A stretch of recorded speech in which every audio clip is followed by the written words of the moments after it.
श्री शिवराय मित्र, आपल्या जीवनात एखादी अडचण आली किंवा समस्या आली तर आपण काय करतो? त्याचं उत्तर बाहेर शोधण्याचा प्रयत्न करतो. आपल्या समस्येचं समाधान इतरत्र भरकटत फिरतो आणि तिकडे शोधण्याचा प्रयत्न करतो. पण आपण असा कधी प्रयत्न करतो का की आपल्या समस्येची निर्मिती कुठून झाली, आपल्याला आलेली अडचण कुठून निर्माण झाली? आणि म्हणून आपण या गोष्टीचा विचार करत नसल्यामुळं आपण नैराश्यामध्ये जातो, आपण खचून जातो.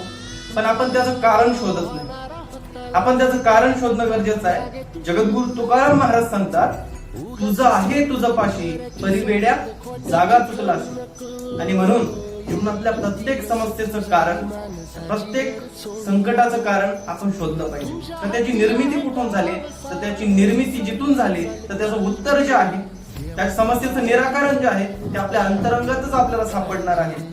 म्हणूनच सांगितलं ना की तुझं आहे तुझं पाशी परिवेड्या जागा चुकलाशी.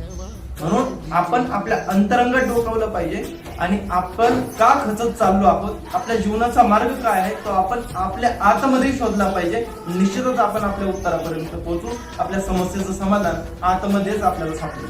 जय श्री शिव.